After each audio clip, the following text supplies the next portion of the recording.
Hey y'all, welcome back to the channel. It is so good to see you. I didn't even film an intro for this because I just want to get right down to business. I am doing a Sunday reset.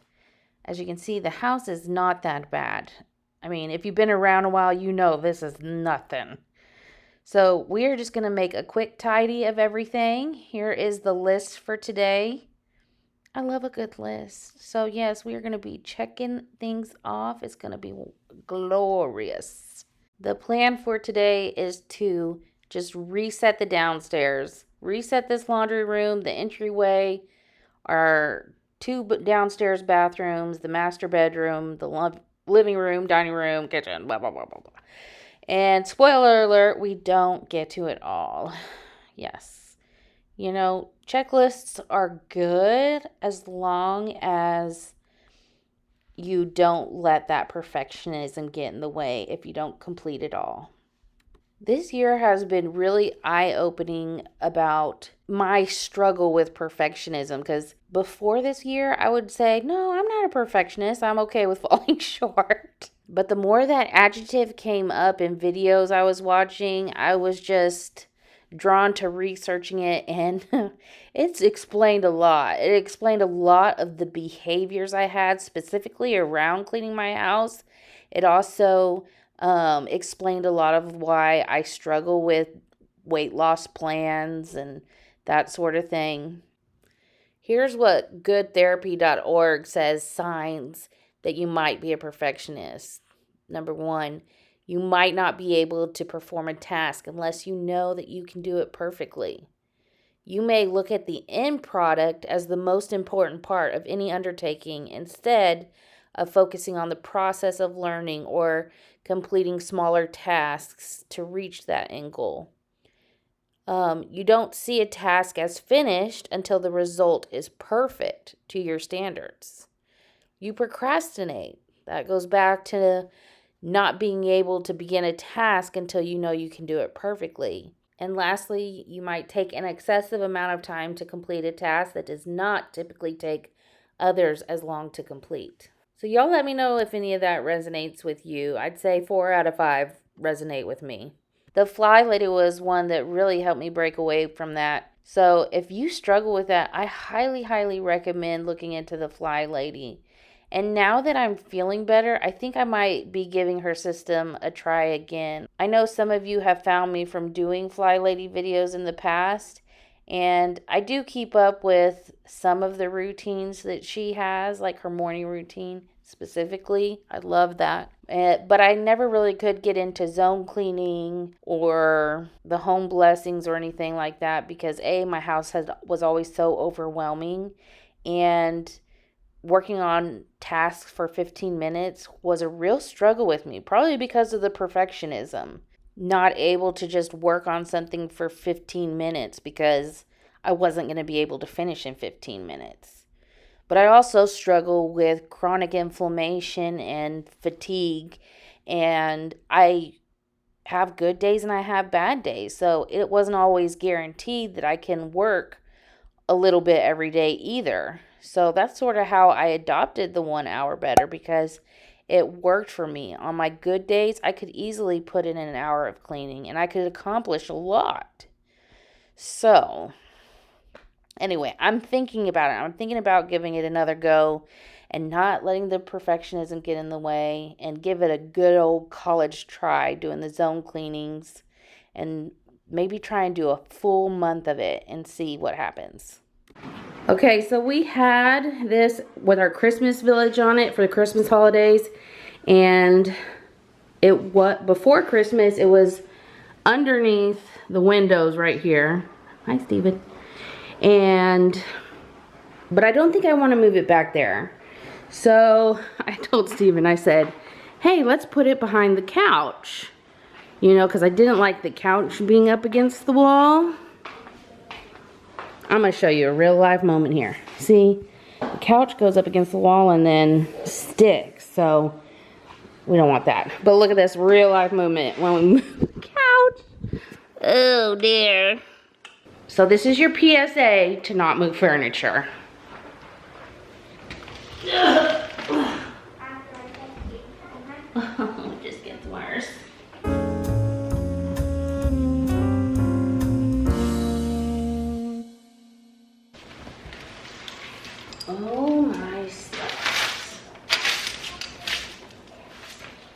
this just wouldn't be a Leaf.Like.On.A.Tree clean if I didn't have at least one major mess to clean up. In fact, I'm looking at this and I was like, I was looking for that. I was looking for that. They're the matches to my favorite socks. So, yeah, just a reminder that, it's like a treasure hunt when you clean out from under furniture. That's how you gotta look at it. Don't be scared. It's a treasure hunt. My Shark Vac mop here got a workout today. Y'all know this is my favorite cleaning tool. It's not even $100. It vacuums and mops at the same time. And like I said, less than $100. I've seen them as low as $49 on sale. But I think the normal price is about $80. Anyway, it's my favorite. It vacuums even better than my Dyson cordless. Like, it picks up more stuff than that will. It's a workhorse. I've had it for a few years now, and I've had to zip tie it back together.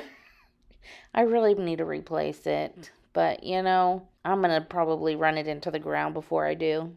Update on this entryway makeover. I absolutely love it. You guys will see once I tidy it up how simple it is, and it just makes the entryway feel so open. Before, I had a big secretary desk in here, and it would just collect clutter, and it just didn't seem to flow. I do have to reset this about once a week. I have the kids come and take their shoes out. I love having the shoes by the door. It makes getting out the door so much easier. I would like to replace the baskets eventually, but I haven't found anything I like, so we're just going to stick with these Target baskets. And then I'm still on the hunt for a key hook. Right now, if you look, all of our keys are on one hook. And I can't find anything. So y'all keep your eye out for me. If you see something, take a picture, send it to me on Instagram, or email me, because I really need to find something. And maybe even like a shelf here would be good, so Steven has a place to set his wallet, and we can set our sunglasses too. So I've kind of run into that problem. All right, this is a return I have, so it's not the prettiest sitting in here, but we'll take care of that later. I got this rug before Christmas after many of you mentioned in the entryway makeover that it needed a rug. So I found one that I liked. So let's give it a try. It's very super soft here, which I feel like could be a good thing and a bad thing, meaning it's going to collect a lot of dirt being an entryway. But it had good reviews. It's got like rubber knitting on the back, so I think it's going to grip really well, which is my biggest complaint about rugs.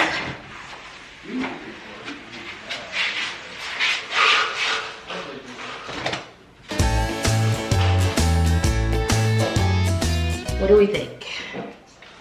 I actually think it's kind of small for the area. I'm gonna try it in the laundry room.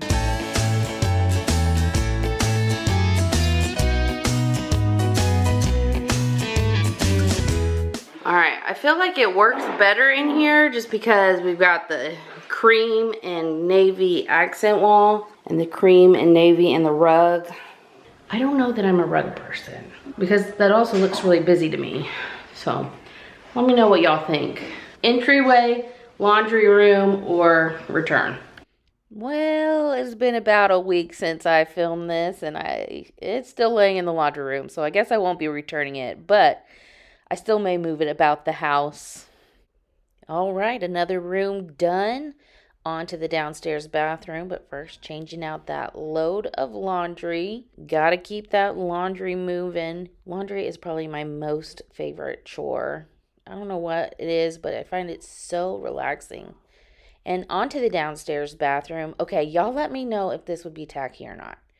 This little window lets in such beautiful light, and I want to take down these blinds and put up like a prism film, I guess. You know how you can like frost windows?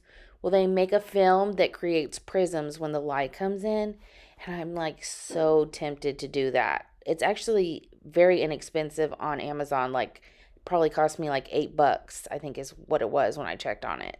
Eventually, we're going to get around to redoing this bathroom. It just needs some updating. And so I may try that. I really don't have anything to lose with it because it's so inexpensive, and we can try it and see what we think of it. The biggest thing holding me back from doing this room makeover is I have no idea what I want to do. I don't know what color I want it. I don't know if I just want to paint it like the rest of the house. It's a very, very small room, and it's a very awkward room. I'd like to replace this pedestal sink with like an actual vanity with storage underneath. But I've been in the market for one of those and then for a couple of years now, and I haven't found anything that is in my budget and something that I like, because we are on a tight budget over here. So this downstairs clean took me most of the day. I took a lot of breaks. I've learned if I don't take a lot of breaks and I don't spread out the task, then I can really hurt myself and put myself down for several days. That's just part of having chronic inflammation. So we take a lot of breaks around here, and that's okay. Part of the perfectionism that I struggled with is I wouldn't start a task because I couldn't do it all in one shot. And that really hurt me. I'm actually able to do a better job around my house by breaking it up, spreading it out throughout the day, maybe pairing it with, like, okay, let me get the downstairs bathroom done. I'll go watch YouTube with a sparkling water for however long, and then I'll get up and do another task. So I picked that up from Atomic Habits. He does temptation stacking. One thing to help you get through your tasks, the tasks that you don't want to do, is you pair it with something you do want to do. And so I found that useful. So I didn't get my whole to-do list done, but I got a lot done. And I didn't get burnt out either. It has been so freeing letting go of that mindset that it's not finished until it's perfect. I am really not sure where in my life I picked it up from, but I'm certain of what fueled that. There have been friends and women in my life I've looked up to, and those women always had a clean house. You show up any time of day, announced or unannounced, and they would have their house together. So I placed this unrealistic expectation on myself that my home always needed to be that perfect. Otherwise, I'm not worthy to be looked up to. Then there have been voices along the way that have reinforced that narrative. And before I knew it, I placed this association that if I didn't have a well kept home, I was a terrible wife and mother, blah, blah, blah, blah. And you see the spiral. Forget the fact that I struggle with chronic inflammation and fatigue, or the fact that I spend the majority of my days destroying my house, cooking and homeschooling. And you know what? It finally, I just realized this is just an unrealistic expectation for me in this season. And what's interesting is when I surrender to the fact that my house won't be perfect and I remove the chokehold that perfectionism had on me, my house is cleaner than it ever was. So having that high standard of perfectionism was literally the thing that was holding me back from having the home that I wanted. It's still not great. We still struggle, but it's better. And when I walk into a space that needs attention, I don't look at it as the whole space. I don't walk into the bathroom and think, wow, this place is a wreck. The showers need to be cleaned. The floor needs to be picked up. The counters cleared and wiped down. The toilet scrubbed. I don't look at a room like that anymore and get overwhelmed by everything that needs to be done for it to be considered clean. Now I look and think, okay, you know what? I've got 10 minutes. Let me clear the counter and wipe it down. Come back a little bit later. Oh, I have another 20 minutes. Let me go ahead and scrub that shower in the tub. And things stay cleaner that way. The whole room is not always done, but it's a much healthier environment that way. Old Shannon would look at that room and think, okay, I've got to find 2 hours, man. I've got to find 2 hours to scrub this bathroom down, give it a deep clean, and that's the solution. It's not going to get done until I have that. It's not going to get done until I have the energy to do that. So guess what? The bathroom would just continue to get filthy. So it's really amazing when I look back and think, wow, as someone who didn't think they struggled with perfectionism, how perfectionism literally handicapped me. If you struggle with perfectionism in similar ways, I highly recommend trying some of these tips. If there's anything you take away from this video, break big jobs up into 20-minute tasks. Remove that mindset that it has to be perfect. Comparison is the thief of all joy. Do not compare yourself to other people because their circumstances are not the same. I wanted to add that some of those women that I looked up to, I later found out paid someone to help keep their house clean.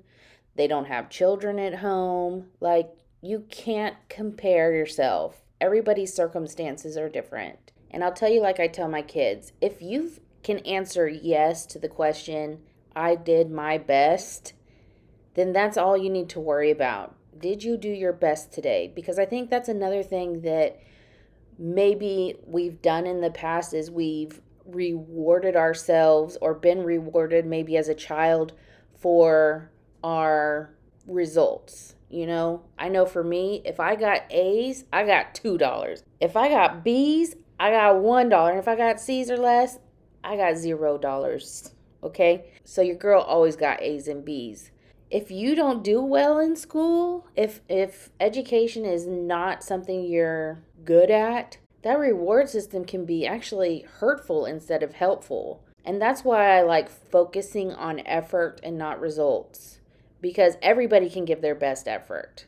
Everyone's best effort is not going to yield the same result. And if everybody's giving their best effort, the results will take care of themselves. The results will be the best they were going to be.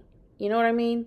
And I firmly believe that focusing on effort versus results will help me not only break that cycle inside myself, that perfectionism cycle, but it will help me not pass on the need to be perfect or that perfectionism mindset to my children. Now I just need to work on breaking that perfectionism mindset with weight loss because it still has its grip on me there. I struggle with if I can't do it perfect, then I just go off the rails. There seems to be no in between with me. So, really have to focus on that now, breaking away from that. If I can't do it perfect, don't do it at all mindset. That is going to be a big focus for me this year. Hopefully, I can get to a better place mentally with food, like I have my home. I really want to have a better relationship with food. I have been so grateful that I've been on Ozempic for the past 7 months. It has helped me control my food urges and binging on food. And I've even lost 30 pounds on it with, you know, eating less. It causes you to get full and stay full for longer, so you really don't have an appetite on it. But the effects have worn off, and I hear that's normal. I've lost 30 pounds, which I've heard is about the max you lose on Ozempic. I could be wrong on that. I haven't done my research. But I have stalled out on that over the past couple of months, which is why I decided to start Weight Watchers again. So I have the Ozempic to help me manage my appetite, and now I can use Weight Watchers to help me. And I've been tracking the past 2 weeks. I've been tracking and getting in the habit of tracking again and not really focusing on my food choices, but even just the accountability of tracking and seeing what's going in has been full in me not overdoing it. So I haven't gained anything. I've lost maybe 1.5 pounds on it in 2 weeks. This week and maybe in the weeks to come, I'm just going to really focus on meal planning around their 0 point foods. So that is the goal. We will see how I do. I have done Weight Watchers before in the past and was successful on it. And once you get in the habit of it, it almost becomes effortless, which is why I like it so much. Nothing's off limits. You can make pretty much anything fit into your plan and still lose weight. So we will see how that goes. I want to talk about it on here because I feel like it will help hold me accountable if other people know I'm doing it. I really want to set myself up for success because I've got to lose this weight for my kids. I want to be around for a long, long time. And with a diagnosis of diabetes, I know that sets me up to be at risk for a whole lot of other issues down the road. And I just want to have a fighting chance with it this time. So thank you for letting me talk about it. And thank you for the encouragement y'all have put on my past videos. I really, truly appreciate it. Y'all have no idea. If I haven't scared you away by now, and you want to, I hope you'll subscribe and hit that notification bell so we can make sure to see each other again on the next video. I have literally run out of time on this Sunday reset. I didn't get everything on the list, but what I do have left on the list is the kitchen, just wiping down the counter, sweeping and mopping. So I'm gonna work that in later. And also our master bedroom and bathroom, which aren't too bad because we actually just did a pretty good deep clean on that not too long ago. So that'll be a quick tidy. I was able to hit all the areas that have been neglected for a while, so I am very happy with that. The entryway, the downstairs bathroom, the living room, and the dining room all needed a good mother's touch. So we did get that accomplished today. We're not gonna beat ourselves up about what we didn't get done. Progress is progress. If you haven't already, go say something kind to yourself, and we will see you in the next one. Bye.